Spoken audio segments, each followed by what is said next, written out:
The Good Citizens Podcast.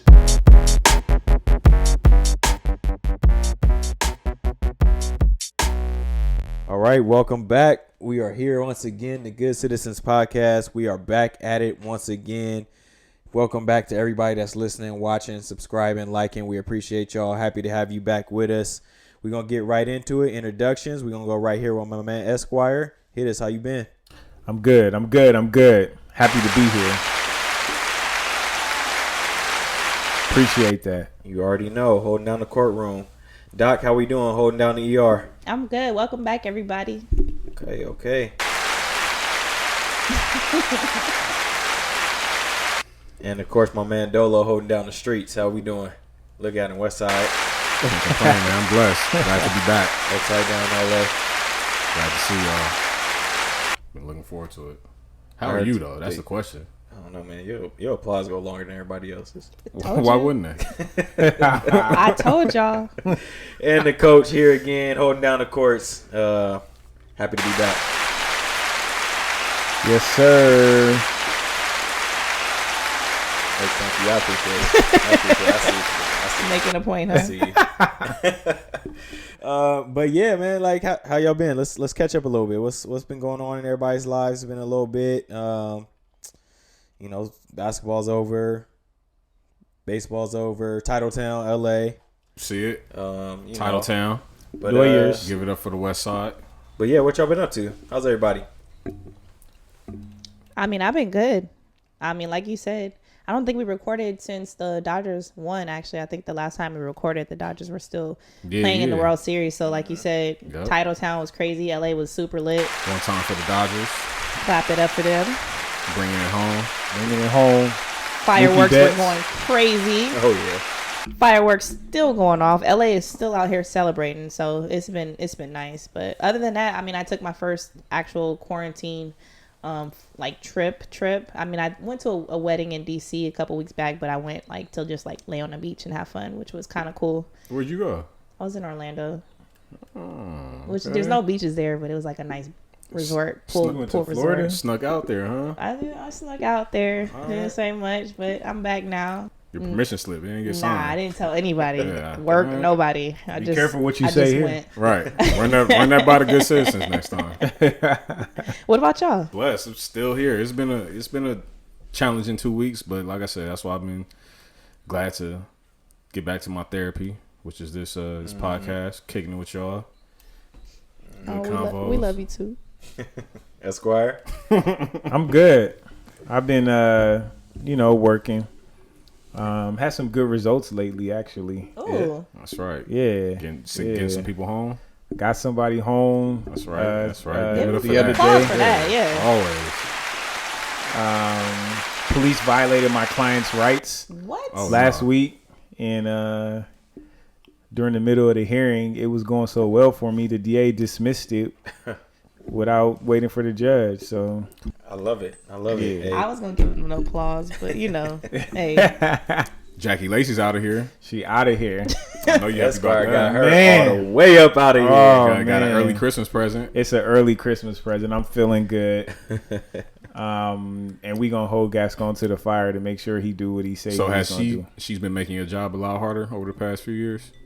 Yeah, I mean, I think the focus on more punishment than rehabilitation, especially for people who are mentally ill, I think it's just the wrong focus. I think criminal justice is moving towards a more progressive mindset, like trying to help people and eradicate the issues that bring crime rather than just punishing criminals for just doing things. Handing out gang enhancements to everybody. Exactly, right?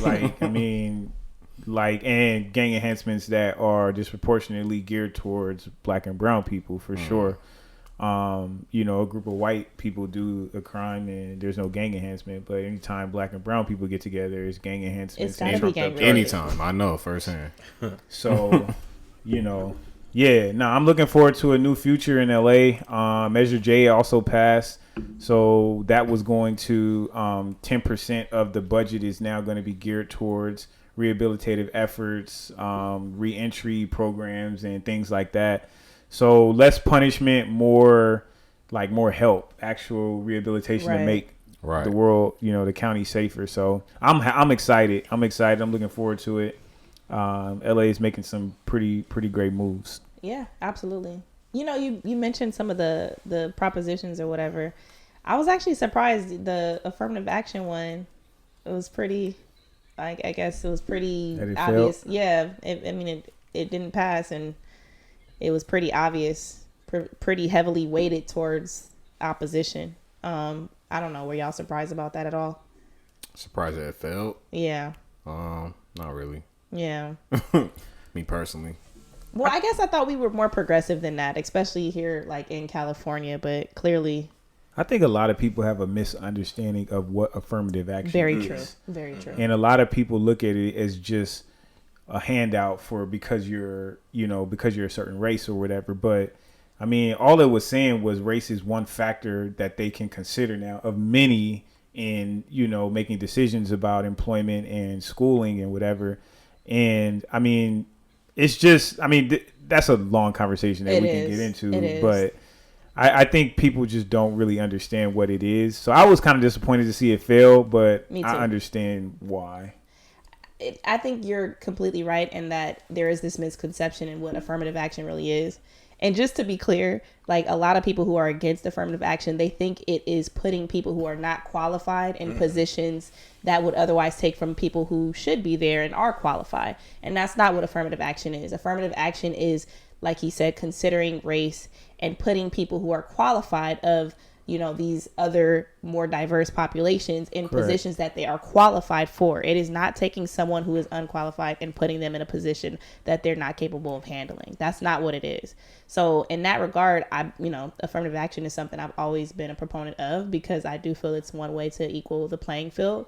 We're, as human beings, more prone to putting people that look like us in positions. And so this is one way that we can kind of try to alleviate that. Right.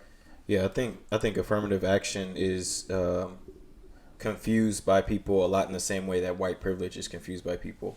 Like people hear this term of like white privilege and they're thinking like people are saying that, oh, you guys are bad because you're white or you're doing something because you're white, as opposed to saying that no, your race and your skin color has given you certain privileges over the years that black people or brown people weren't afforded. Right. In the same way, affirmative action is kind of just trying to balance those scales a little bit, and I think it's a people don't understand it. Right, it's a touchy subject. And you're scared of what you don't understand.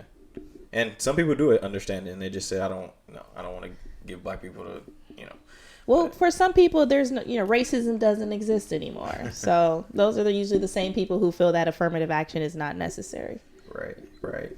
So, as far as me, I just been basketball season's getting close, so it's a lot of coaching and y'all about to fire it up, huh? Shoot, y'all kick off games pretty soon. Week from tomorrow, November 25th. So we're gonna knock out Fullerton on November 25th. So that'll be nice to see. It's kind of scary with everything going on with a lot of, if you watch football and all those other sports, like a lot of cancellations because of COVID and all that. So how are you guys approaching that?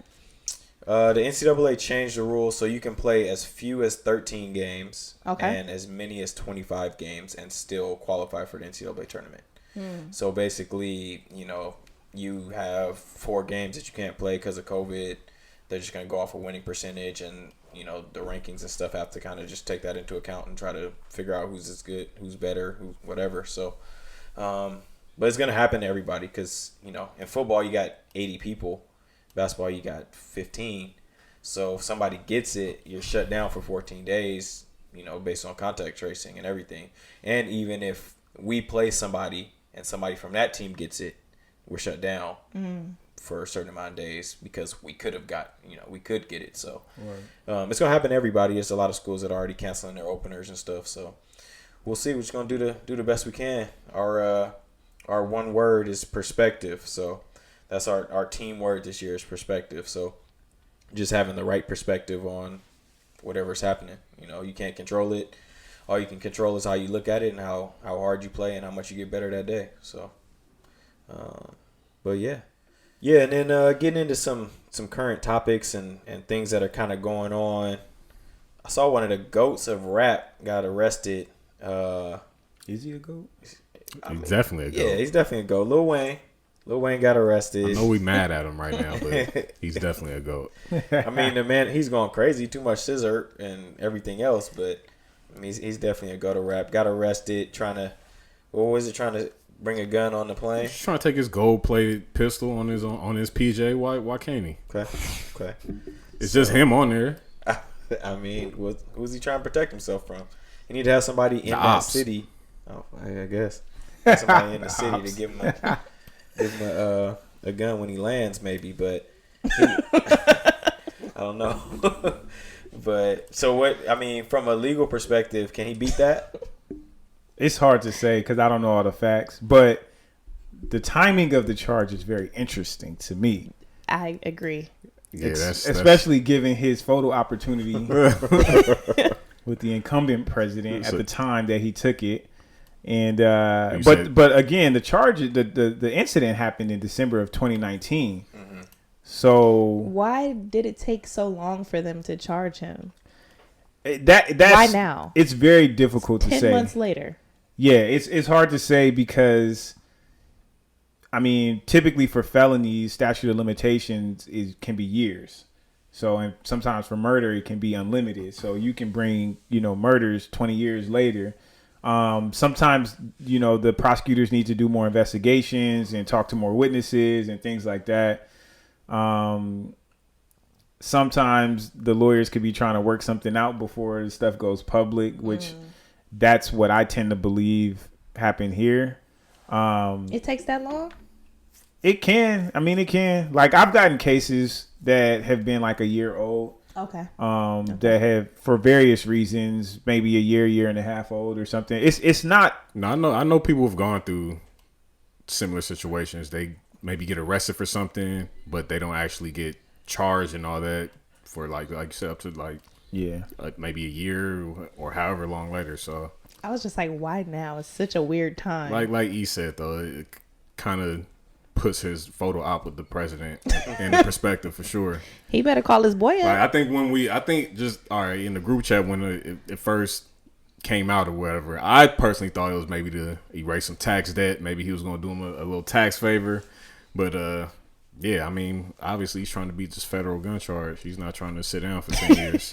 Right. Like, I mean, because he had that video when who was the journalist that was asking him about Black Lives Matter? And he was like, I don't care nothing about Black Lives Matter. And now all of a sudden he care about criminal justice reform. He said my life matters. Right. Especially to my bitches. Exactly. He said, pull up the clip. The clip is he says, you sound crazy than a motherfucker. Talking about like he was on her head, like crossing his legs and all indignant, like, yo. And now all of a sudden criminal justice reform is at the forefront for him. Like 50 said, he got a check for that. 50 said that this morning. He was on the Breakfast Club. And 50 said he turned down $1 million from the Trump campaign. Yeah. I think that was... I knew he was paying people. But that was to perform at the inauguration, though, when he got inaugurated. But still, even now, like, you can tell, like, he was cutting checks for these endorsements and whatnot. Absolutely. I'm sorry, picture 50 Cent performing at a Trump inauguration. That's that hilarious. Been something else. That's hilarious. Yeah. Right. I mean, Chrisette Michele performed. Remember, everybody's mad at her. She did the national anthem or something, right? It's performing. You performed the national anthem. No, what is 50 Cent gonna go out there perform? But they was on her head. Go, we haven't heard from her since either. Yeah, they was on her head heavy. But she's been invisible ever gig. Since. But I mean, 50 with a Trump with a great man. He's a great rapper, one of the best. Good guy. But really what song was he gonna perform? Mini Man? I mean, the Oval Office. In the club. In the club. That's the go-to for the white folks. It's your Yeah, birthday. exactly. I don't know. It doesn't really fit inauguration to me. Well, he turned it down either way, so thank God we didn't have to. He didn't need the $1 million because he already cashed out from Vitamin Water. Everything, Vitamin Water, all these shows he got. 50's not hurting for no money at all. So 50 said something interesting this week. Did y'all see that? When he said, "You're not really making money until you making money while you're not working." Something to that effect. Yeah, I mean, I agree. That's pretty accurate. 50's a goat too. He is. He's just like pathological. Like he's got some issues. Oh yeah, he's a sociopath for sure. But I mean, he's unapologetic about it. That's what I love about it. But that's what I liked about Trump. Just how he was unapologetic. Unapologetically ignorant. Like he didn't care how stupid, how inaccurate he may have been.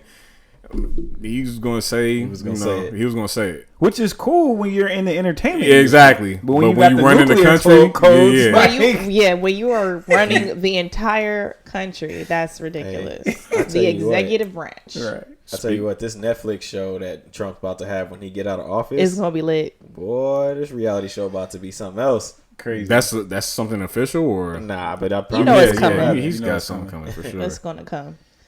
I can't wait. The behind the scenes of the Trump presidency. I just want to see Melania divorce him.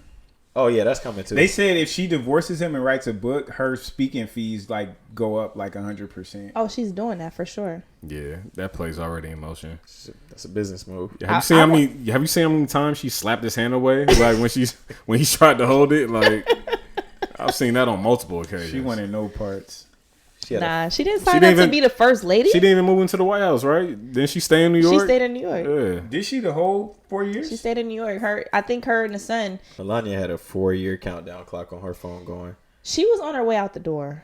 You think they got a prenup? I mean, yeah, probably. It's his third. He got to be smarter than he got a prenup, but she's still gonna get something. She gonna get paid. She still has what's his name, Barron?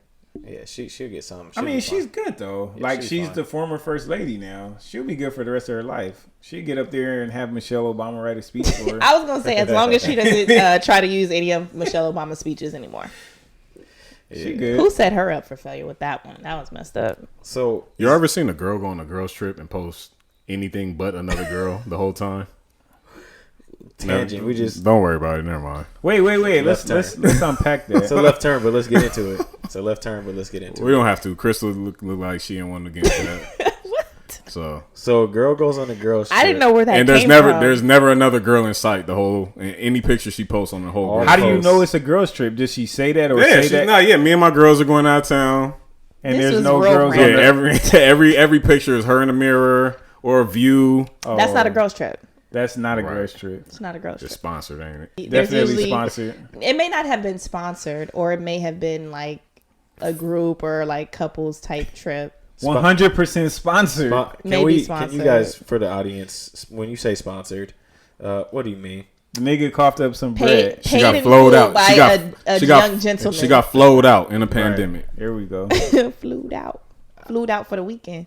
Okay, maybe I post pictures by myself and people think that I got flued out, and I definitely paid for the vacation myself. But I'm the type of woman that I will travel by myself. I will travel with one other friend, or a group of friends, and it just depends on how I'm feeling. Like I didn't take one single picture when I was in Orlando because I didn't feel like it. I needed to decompress. Well, you snuck because you was on a vacation that you didn't want nobody to know about.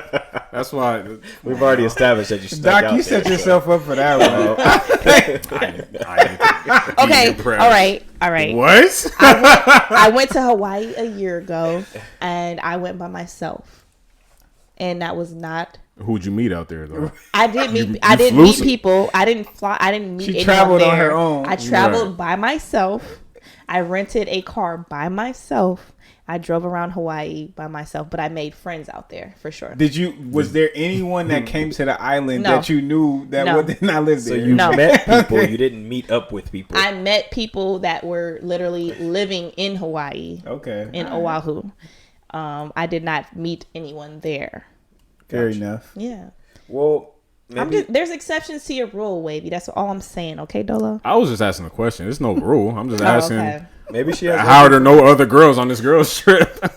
Well, I would say if you're saying you're going on a girls trip, I've seen girls trips. You're gonna take hella photos. I will exactly. Say that. That's what I'm saying. I've seen girls go on girls trips and it's like hella videos of the twerking in the kitchen and mirror selfies and all that. So maybe she has ugly friends. Just depends. I know a girls trip when I see it. So I think the verdict is it's possible but not probable that was a girls right. trip.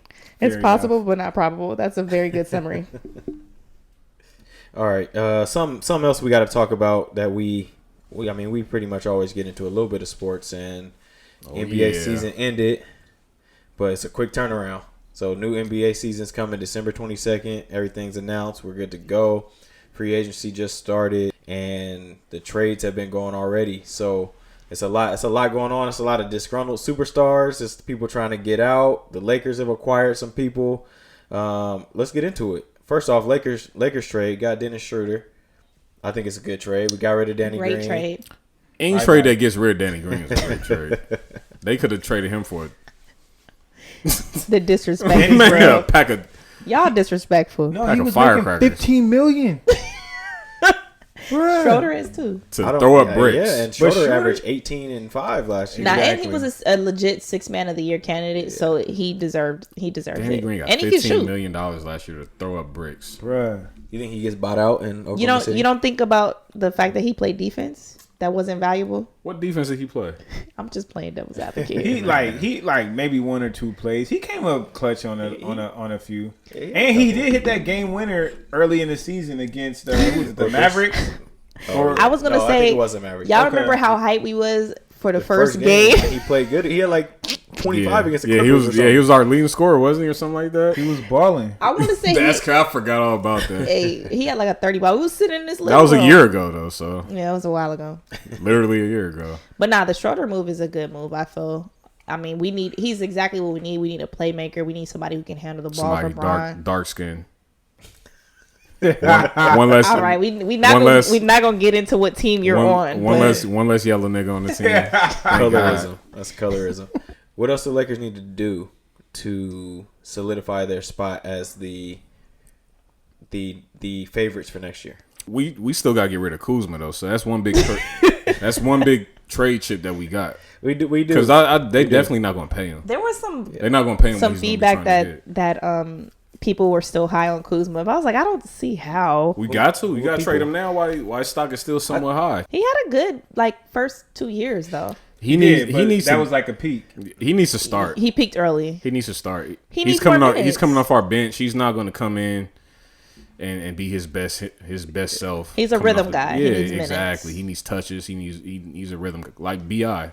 Bi went to New Orleans, got away from LeBron, and made an All-Star team. Don't do that though, because I'm gonna do it. Bi was going off after the All-Star break though, already when he was on the Lakers. So you already knew what he was going to do the following year. I think it just all started to click for him. He was going off when LeBron was hurt and wasn't on the court anymore. That's what I'm saying. He needs to get away from LeBron. Same thing with Kuzma. I think Kuz can thrive with certain minutes, but the Lakers didn't have that room for error that Kuz gives. Like, you know, Kuz will come out and blow his first 3 shots terribly, and then it's just like when we sucked, it was like fine, let's just keep shooting. Right. But when we going for rings, it's like, all right, bro. Like, Kuzma doesn't have the mental focus to be a bench player. Like, because when you come off the bench, you're not warming into the game. You're not getting you got to come in and contribute immediately. You know, I think you were the one that said he always looked like the dude off the JV team that just popped on the varsity and they gave him some minutes. Right. He's out there running around,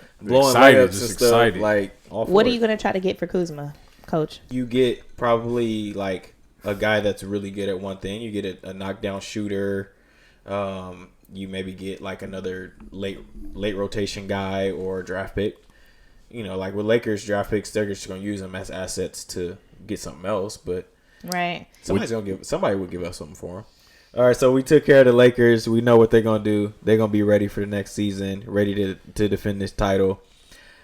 James Harden, first off, the Rockets, got swept by the Lakers. Apparently, we blew that whole thing up because it's a mass exodus. Yeah, it's over for that. Last one out the door, turn off the lights. Goodness gracious, because everybody wants out. Just traded Covington. Westbrook just said he wanted to go. I tried to tell D.O.L.O that Harden wanted to go, and now Harden has officially said he wants out. I didn't believe it. I didn't believe that, but I mean, jeez. I mean, when you said it, I didn't doubt it. But I was just posting. I mean, Yeah. he put out a little statement. I'm locked in. I mean, I didn't read much into him saying I'm locked in. That says nothing at all. So yeah, when he finally came out and made his feelings felt, I wasn't too surprised. And I wonder what changes between like telling the media, obviously, like, I'm locked in. That's such a vague. That's just something you give them to leave you alone, right? At the For time, sure. Yeah, but, for sure. Yeah, they didn't like the way he was being treated out there. They wasn't consulting with him over the front office moves, the coaching moves, and he's worthy of that. Yeah, that's an MVP. Well, wait. Didn't he? That's want, a super. wait, that's a superstar franchise player. No, I was just gonna say, didn't he want Russell Westbrook? He did. He asked for Russell Westbrook. They went out and got Russell Westbrook. I feel like at this point, maybe the Rockets front office is like, just over it. We listened to you. Yeah, I mean, it didn't work. That could be it too. And now here we are. You didn't want CP3, but did he ask him to trade off every player that they have over 6'7"? Like, I don't know. That's what I'm saying. I don't know. So I think, but that's the Rockets. I think trying to. I think that was their downfall. James Harden. No, that was for sure their downfall. Like letting Capella go, like that was ridiculous. They should have kept that. There's team no together. way they were going to really like seriously contend in the Western Conference with a bunch of big man. Yeah, a bunch of 6'8", 6'7" guys running around trying to guard AD. So the question is, okay, so Harden demands a trade, whatever he says. Not only does he want to be out, he says, I want to go to the Nets. That's who I want to play for. That's it. Is that good or bad for the NBA? Like these situations, because like now you had like AD did it. He forced his way out and said like I'm going to the Lakers pretty much. Now Harden's doing it. Is this good for the NBA? Is it bad for the NBA? Is it neither? What do you guys think? I think that it's just the new normal. I mean, agreed. Players are partners now, and I think the business model of the NBA calls for players to be recognized as such. Like they have input in what they can do. I mean, yes, you can lock a player in for a 5-year contract, whatever, 6-year contract, and just be like whatever. But I mean, when you got guys like Bron that are signing 2-year deals or 1-and-1 deals and things like that, you're kind of beholden to what they want. And when you have a guy like James Harden who can command the max on any team in the league, I mean, I think you have to consider that. But I think more importantly for James Harden right now, I think the Rockets and probably the owner, who is a more recent owner, because I think he came in like the last 2 years or so, is realizing that this experiment is over. And so instead of keeping a disgruntled superstar, like why not just blow it up, get some picks, kind of start over. So, but I like the NBA with players having control and, you know, dictating where they can go. I think that's the way it should be because I think they are the draw. Like they're the reason why the fans come to the stadium, not because of the owners, but because of the players. Facts. All facts. I think that these players making these types of moves would be bad because I like to see the parity in the NBA. I like to see that all the teams are pretty like equal and have a shot. It's kind of fun to watch, but I do also like the fact that these players are empowered now. They're not just players; they're businessmen. They're business entities now, and they're making business decisions, and they have power. And I love to see the players be empowered in this league. So I love the model that Bron kind of set. Yeah, it's just another testament to Bron's just greatness, his legacy. He really changed the whole game. He came in, started his own agency. I mean, he came in, put his people on, put his actual boys on, put them in position to be actual, you know, power players in this business. And started his own agency and just pretty much been making chess moves ever since then. He changed the game. It's like E said, it's a new game. It's a new norm. Like players making power moves and, you know, dictating their own fate.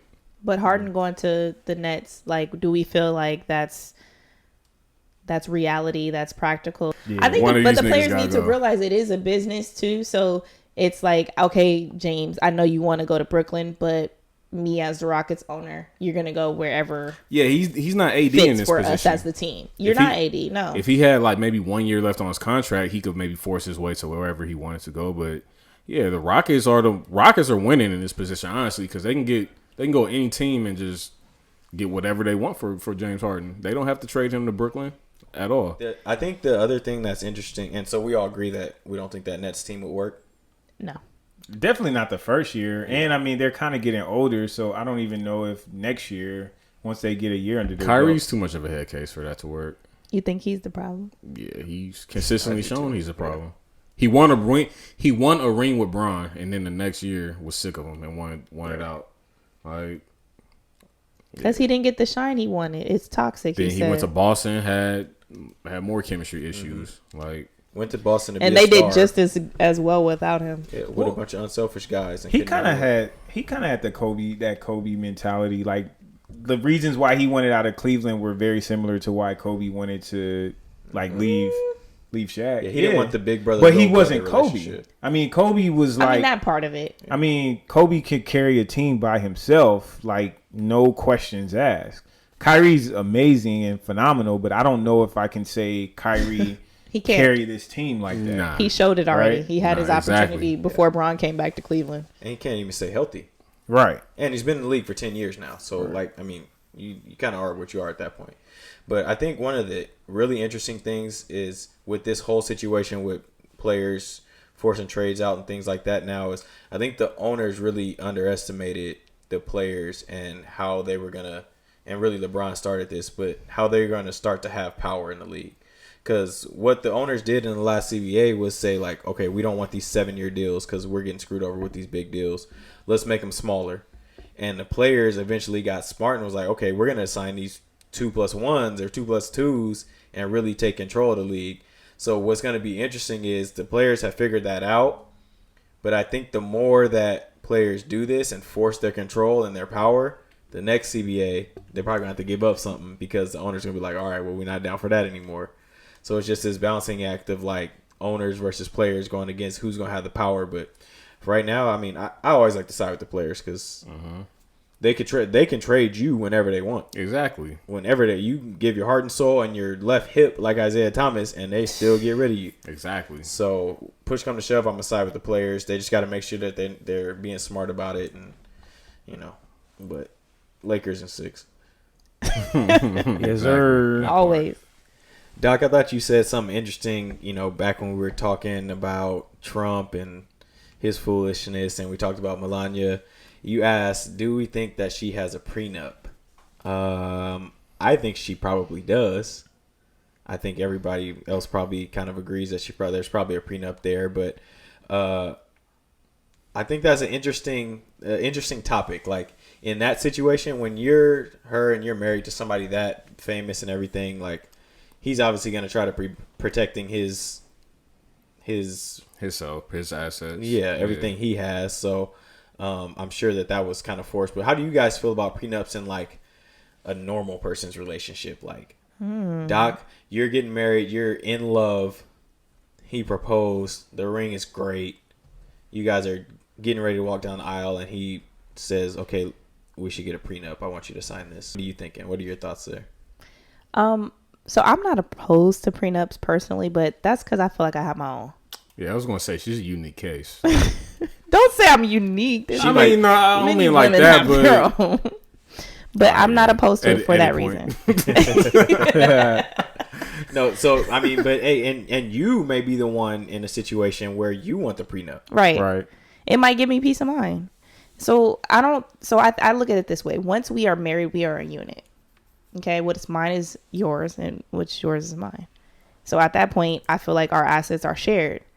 Now, what I brought into this, that part you may not necessarily be entitled to. And that might be the only reason that I would get a prenup, is to say, hey, what I brought in here, this is what I had before, this is what you had before, that part. But once we start together, like, I feel like that part should be joint. So what's yours is his, what's his is yours after you once we get married. Once we get married and we're a unit. That's how I look at it. I don't know about that. I just think it's weird. It's kind of a contradiction. Like, okay, I hear what you're saying, but I'm saying once we start to build wealth together, so we start buying things together, we start doing things jointly. So here's my thing. If I bought a $1 million home and I put $200,000 into it, right? That's my down payment, 20%.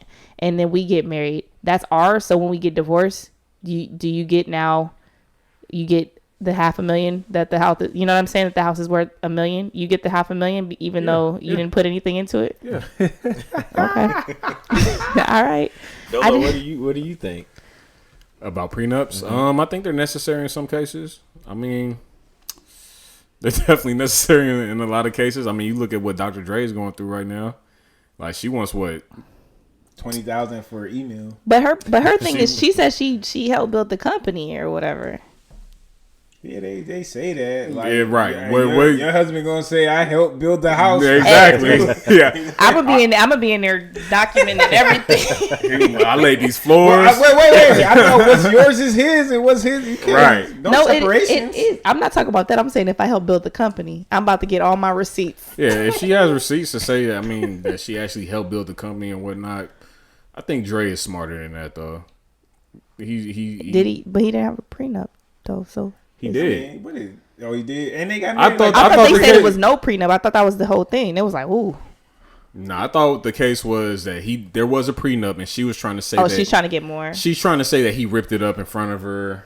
I'm pretty sure there was another copy in the vault. It's a digital copy somewhere. It's still filed somewhere. His lawyer had a copy on deck for sure, which his lawyer, I believe his lawyer said. So, I mean, we can fact check a lot of that, but yeah, I mean, cases like that for sure. Prenups can be necessary. I know it's. Would you get a prenup? Would I get a prenup? Yeah, as far as like if I would actually get one or not and how I actually feel about it, that's not something I've given a whole lot of thought to. But yeah, I know they're necessary in a lot of cases, so I don't just judge somebody for wanting a prenup or presenting one, putting one on the table. Right. I mean, at the end of the day, a prenup is insurance, right? Like you get insurance for your car, not hoping that you're going to get in an accident. But understanding that accidents do happen. Right. How big is you guys prenup? I was gonna say the elephant in the room is that you're the only married person at this table. What's mine is hers, and what's hers is mine. That part. Good answer. Good answer. Period. Look at this man.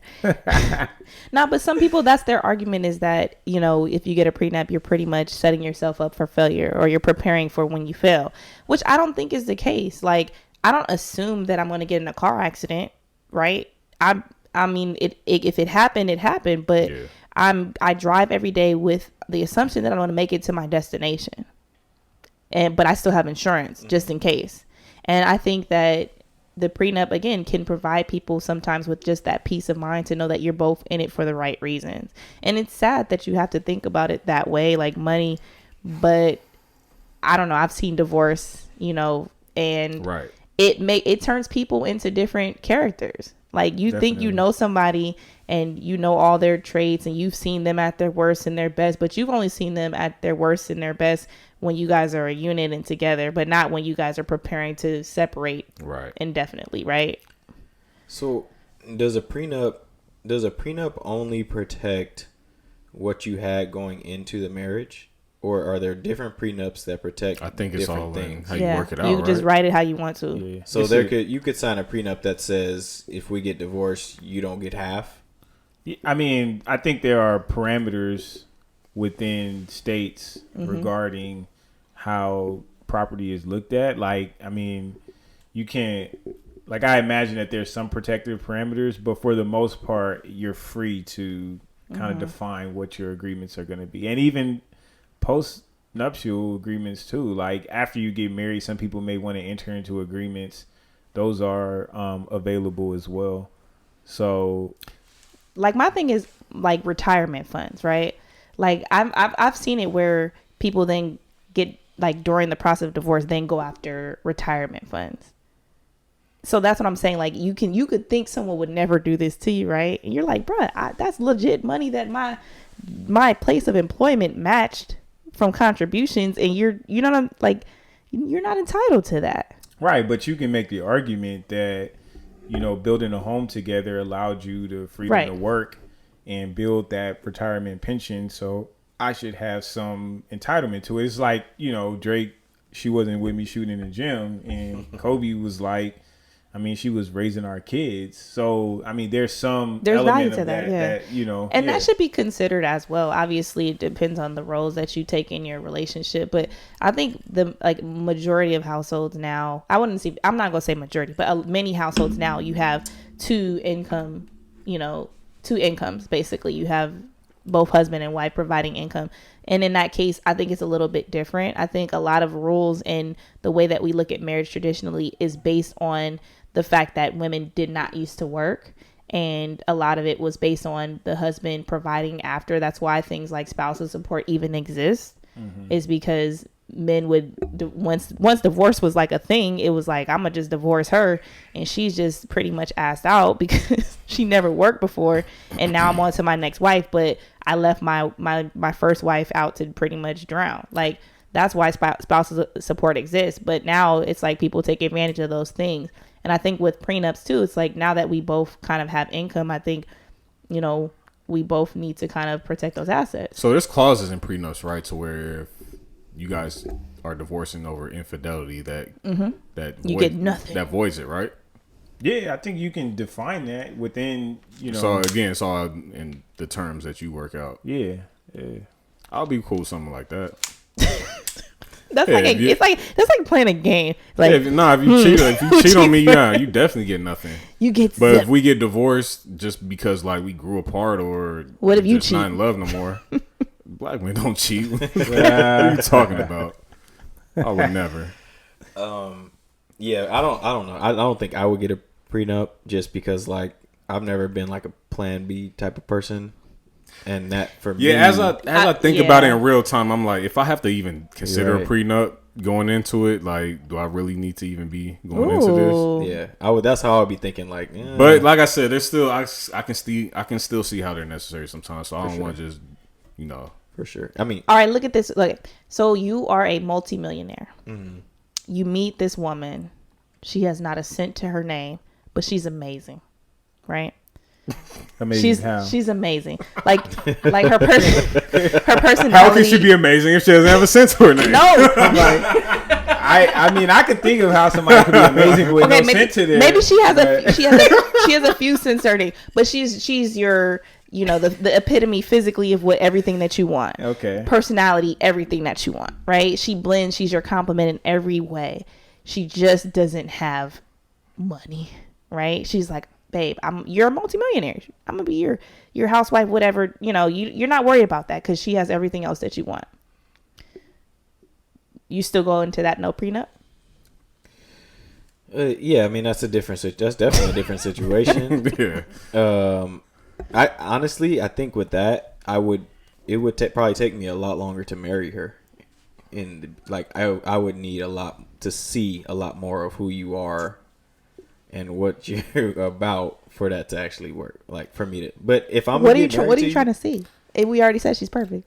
The fact that she's perfect on the when I just met you, yeah, but are you perfect in 3 years? She's still broke in 3 years, but she's still perfect. I don't care about your money. I'm not saying you need to get your money up. I'm saying like if I'm with you for 2-3 years, I can start to see if like one, maybe there's gonna be a problem that's gonna cause this thing to break up, and two, like what are you really after? Are you after something sinister or something that you didn't say you were after? So I think I would just take a longer period of time before I can commit to that.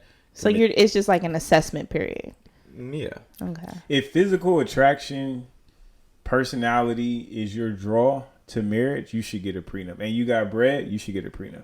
Mm-hmm. Because honestly, I mean, there are a ton of beautiful women in the world.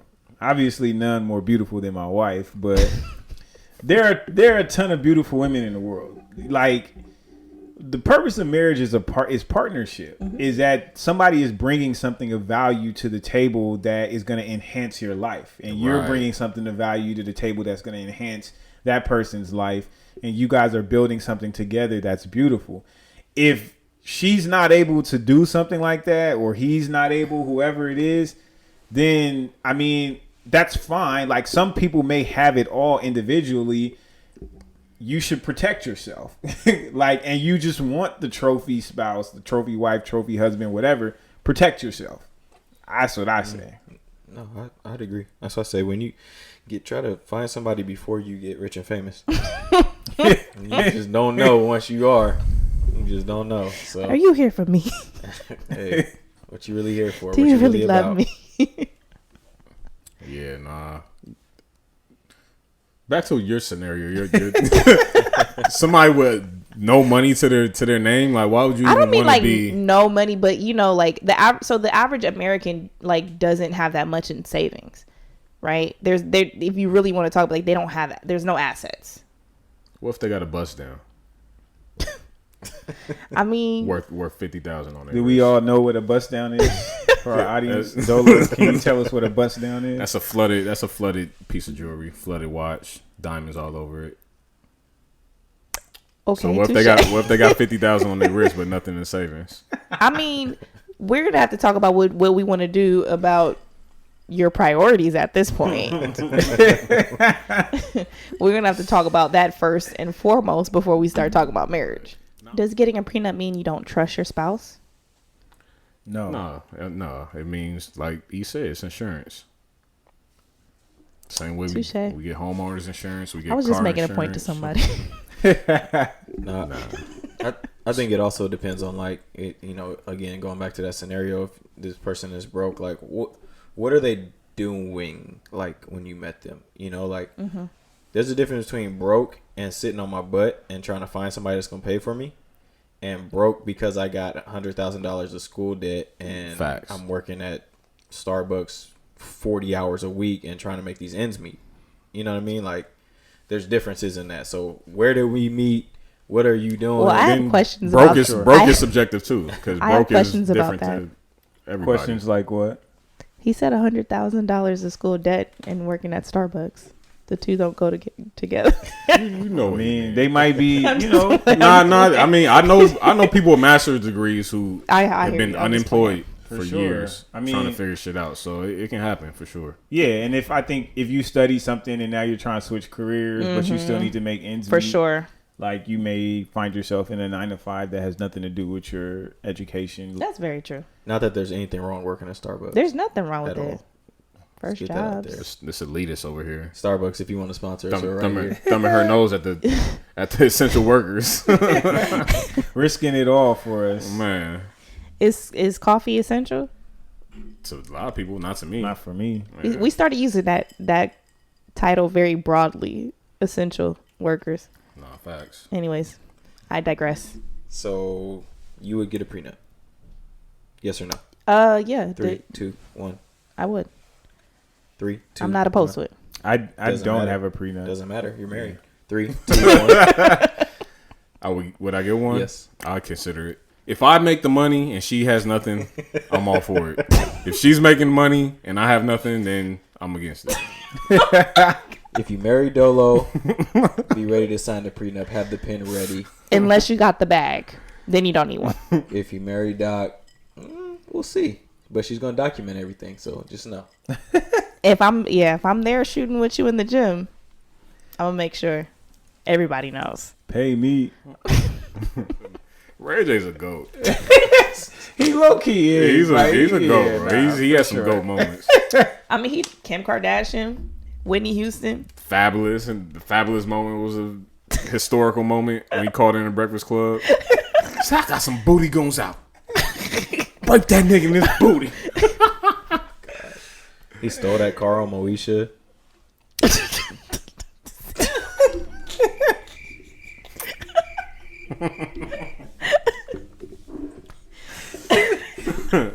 Dorian.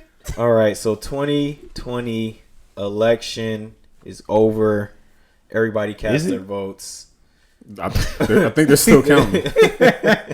Look, the election is over. There's maybe still counting because people are using abacuses or doing something. I don't know why it's taking so long, but Dead people are voting. There you go. And all those ballots that they found in the swamp somewhere. So the election's over. For all intents and purposes, Joe Biden won. Our president doesn't agree. I think we can kind of wrap up this election coverage and get our final thoughts on the election. I'm sure we're going to have something else to say at some point because Trump's going to continue on. Trump ain't letting it go. But for the audience, let's kind of wrap up this election season with our thoughts on how it went and please and what put we that to bed. Some final thoughts on that. What did you guys think about the election? Did it go the way you thought it would? Were you surprised at the results or how the results came in? What did you think? I actually thought that it would be Biden in a blowout. And technically, it's kind of turning out to be that way. From the Electoral College votes, like once it wraps up, it's just taking a little while because, all of the mail-in ballots and all of the contesting the counts and whatever. But I think ultimately it's going to be Biden in a blowout. Like, I think it does speak volumes that 70 million people still voted for Trump. And I think in a lot of the categories, the individual racial and gender categories, I think a lot of people increased their votes in terms like black women. I think more black women voted for Trump, or a larger percentage of black men voted for Trump. And I think Hispanics, Latinos for sure. And I'm unclear on white. I don't remember white women and white males, but I mean, they definitely voted for him like in masses. I mean, they gonna do what they do. But I mean, I'm happy. I mean, I'm looking forward to Biden. I'm not like head over heels, but you didn't go out in the streets and honk your horn. No, I didn't do that. You didn't go cheer. That's like that would be like the Miami Heat holding a parade before they win a championship, right? Like I come from the Lakers gang. We celebrate rings. That part. What about you, Doc? I was actually a little bit more surprised. I expected Biden to take the popular vote by a lot. But I was, the strategy with trying to win the electoral college votes and everything, I was a little concerned. I thought states like Georgia, North Carolina, Michigan, I was pretty worried. So I was really thrilled and happy when those states ended up pulling out. Wisconsin, like it was a lot of like surprises for me. So I was really happy. What are you what are you laughing about? Don't worry about me. I'm retarded. Don't worry about me. Oh, okay. I know what you're laughing at now. No, you don't. All right, fine. But yeah, so there was a lot of surprises for, the election. I didn't think that Biden was going to pull out some of the states that he did. So I was happy to see it because I knew that if he won by just a little bit, that it was going to be a lot of drama. I didn't expect the fact that he looks like it was a blowout. I didn't expect Trump to still give us, some pushback on leaving the White House, but he let us know he wasn't going to leave easy, well before the election happened and occurred. So I expect this to be long and drawn out and last a lot longer. So I'm hoping that at some point Trump will let it go. Wave you want? Was I surprised by anything? I honestly thought Trump will pull it out. I thought he would win. Not saying I voted for him. I wanted to win. I wanted him to win, nothing like that. But I just expected him to win. It seemed like he had so much support out here compared to his first election run. But I mean, yeah, I'm not surprised by how he reacted to losing. I'm not surprised. I'm surprised how many people were so excited. Like I said, Joe Biden won. People really ran out in the streets and celebrated, and it was because Trump lost is really the excitement. Yeah, people just hated, like he really made us feel strongly. That's dangerous to just be that excited over just Trump being gone. That means Joe can get in here and literally do anything he wants. We'll see. I mean, we'll see what happens, man. Like I said, I'm y'all know how I feel about the whole process, period. I'm just skeptical of all of it. So I wasn't too emotionally involved or too emotionally invested into it one way or another. I did vote. I did my part. I went and voted. But I'm glad it's over, though. Applause. I'm glad we don't have to keep talking about it. And I'm glad, hopefully, like I said, my message gets across that, neither one of them are out here to save us or to fix our problems. We got to stay focused on helping each other out and getting each other out of this hole that we in. And, keep our foot on their necks. But maybe we can get some measures across, because I think if anything, we showed that there's a little bit more leverage in terms of the power of the black vote. Because without it, Biden doesn't take states like Michigan without the voter turnout in Detroit. He doesn't take, Georgia without the voter turnout in Atlanta. And, North Carolina, I think, still went to Trump, but it was a lot closer because of the fact that the black vote in places like Charlotte was so great. So hopefully we can turn that into a little bit more leverage to measures that will actually help us as a black community. And also we've shown that, we can vote you in one time, but we'll come out to make sure you don't win the second time. So hopefully that message is clear to even Biden, and he understands that he has to come correct.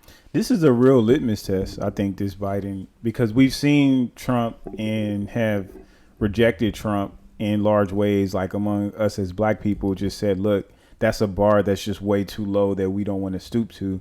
But, you know, repudiating Trump and now embracing Biden, if Biden doesn't do anything for the next 4 years, I think that, you know, Dems can be they're going to be in trouble in terms of securing the vote. They have to pass this test, in my opinion.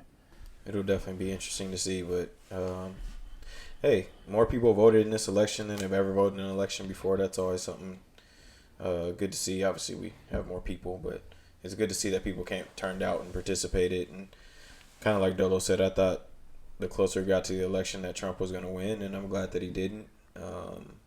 We'll see how these lawsuits go and everything, but it's certainly looking like in January we'll have a new guy in the White House, and hopefully he doesn't just rest on his laurels and the fact that he got voted in and actually does something with his position and his power. So, Joe, we got you in. Now it's time for you to do something for us. All right. Kanye 2024. Please no. Yeah. Not gonna happen. Crickets.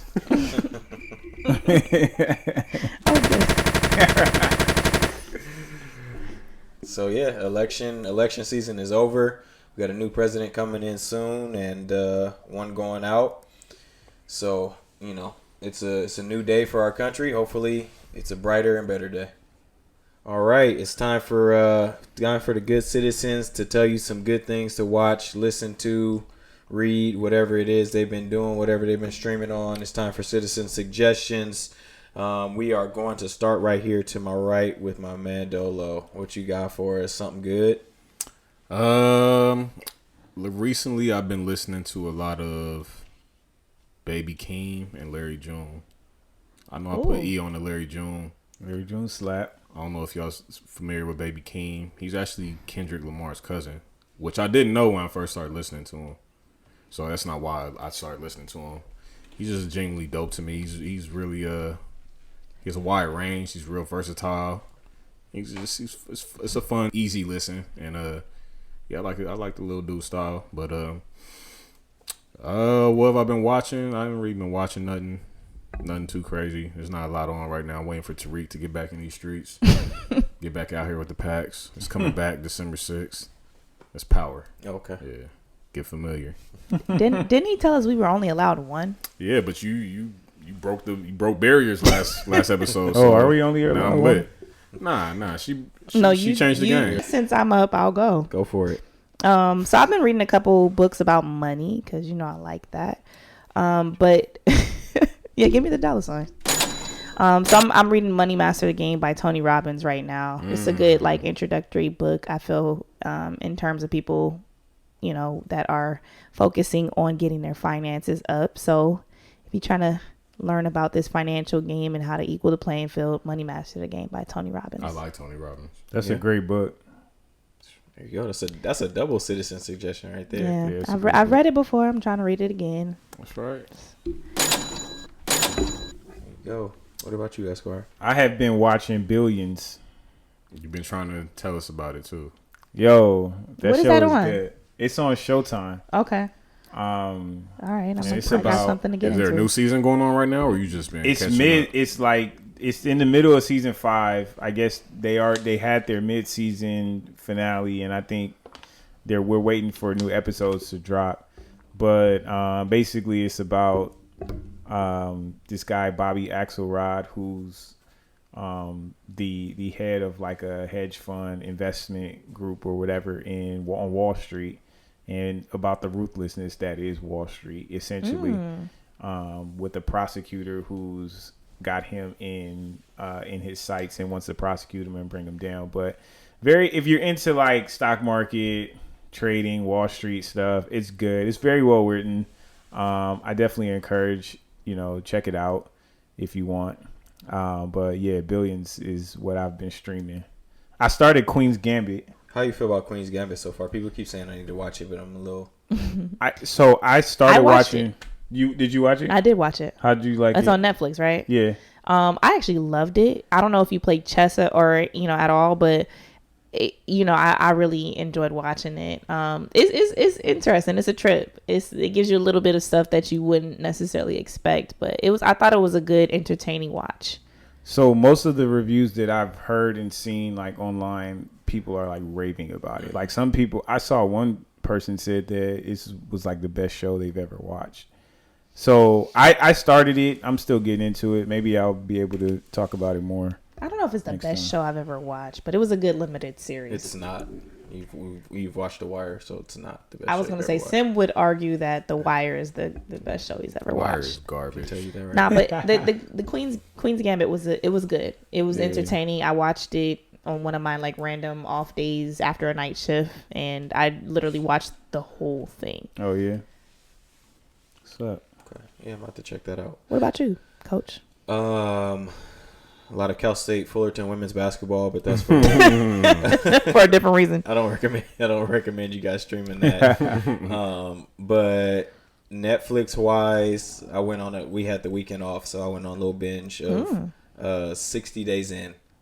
Oh yeah? Yeah. What's that about? 60 Days In is a show where like regular people go into jail for 60 days to... You think that's real? That's the only reason I haven't been able to really get into it. It doesn't seem very realistic to me. That's how 60? I feel about Scared Straight. Well, so, to what you're saying is I've read that it's like very highly edited, so like it makes it seem like they're in a lot more danger in there than they really are.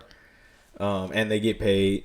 I think they get paid like $3,000 an episode, and it's 8 episode season or something like that. But I mean, the premise is they go in and like the sheriff of whatever town that is or whatever is trying to figure out like get information about the gangs and the drugs and jail operations. And so they send in these 6 people, 3 females and 3 men, and they go in. Hold up, they're going in there to get information? Yeah, they're going in to they're getting paid $3,000 an episode to be rats. Yeah.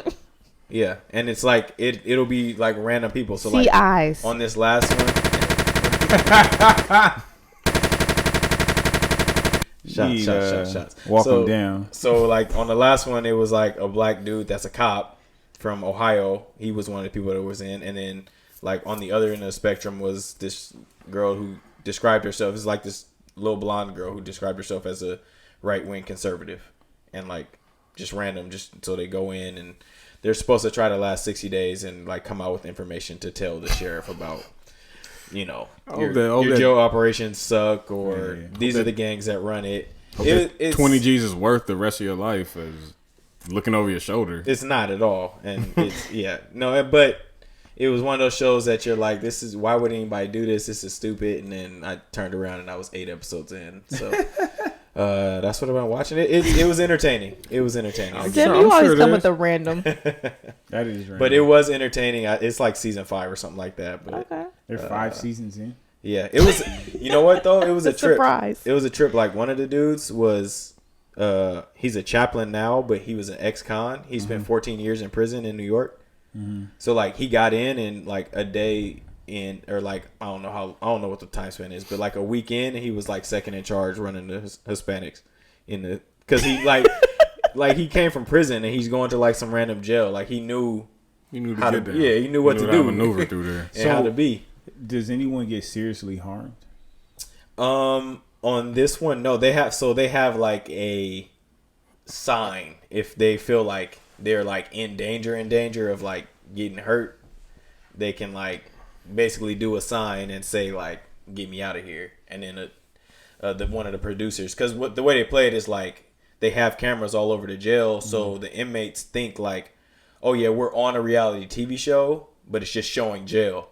So like producers will come in and out and interview like the inmates all the time, so then it's not weird when they come in and interview that one specific person. Yeah. Right. So the one I watched, nobody got seriously injured, but the guy that was in for 14 years, he was about to get like, they were getting ready to hurt him, and so they had to pull him out. But it was an interesting little show. Watch it if you got some time. If you got a weekend off, check it out. So that's our citizen suggestions for this week. Can't forget Chappelle's Show on Netflix. Chappelle Show. Great show. Even though I fell back a little bit after he said he's not getting paid for it. Yeah, that was Really? He's not getting paid for. Oh, I didn't know that. Yeah, he said he don't get paid for like the Chappelle Show streams and none of that. I guess when he walked away from that $50 million, he left all that on the table. He don't own the rights. Right. No, I did. I That heard, sucks. said his grandpa would look back at him. Like, Yeah, that was funny. yeah. Well, he said that on Saturday Night Live. Yeah, he said his grandpa. I missed that. He said how his grandpa was a slave and came up from being a slave and this and that. Then he said, "Yeah, my grandpa is probably looking down on me from heaven, like, man, this nigga got sold, bought and sold more times than I did." It is time for us to wrap this thing up, but not before we do our parting shots. Parting shots. So we're gonna start with who we start. We're gonna go with you, Esquire. Hit us with your parting shot. Hold on. Before you start.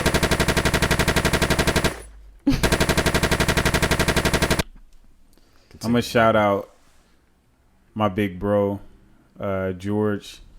That's my dude. Family business, but he knows what it is. Love you, bro. That's my parting shot. Much love. Doc, hit us. So my parting shot is related to the fact that I'm the physician of the group. So, at least here in Los Angeles and actually pretty much across the country, remember, COVID cases are going up. So just continue to be safe out there. Protect yourselves. Socially distance yourselves, and try not to be in large groups. Because, it's still a pandemic out here. I know we want to get back to regular life, but just be careful. Be safe. Protect yourself. It's on me. You got it. My parting shot, I just want to shout out all the young brothers out there who are pursuing, especially, all the young dudes out there, period, but especially in particular who are trying to transition from streets into something legitimate, in particular music, because we lost a few rappers over the past couple weeks or whatnot, and just real senseless acts. And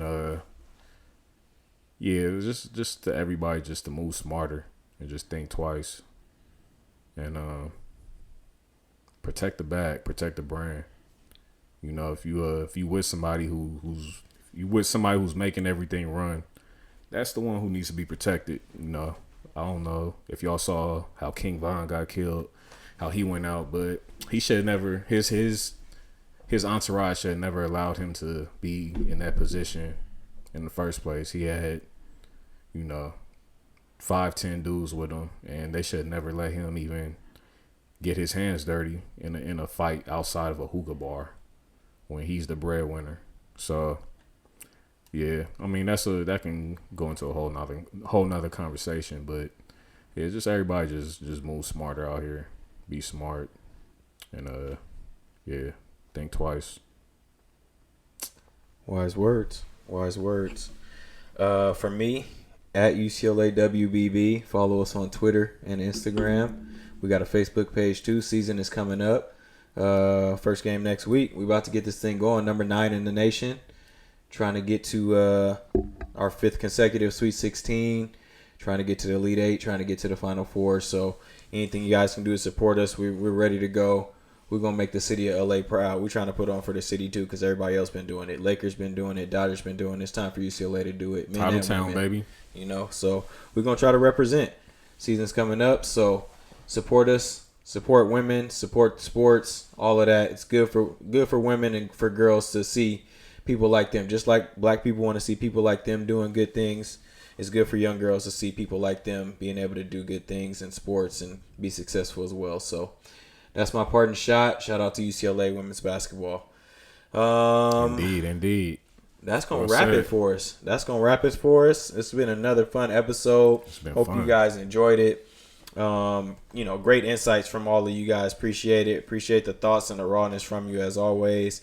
And we appreciate you guys for listening, watching, doing what you do, supporting us however you support us. Let us know if you like it. Let us know on the Instagram. Let us know on the YouTube. Let us know in person. Shoot us a text, call us, whatever. We really appreciate it. Shout out to everybody that's been listening and supporting. So It's been another episode of the Good Citizens Podcast.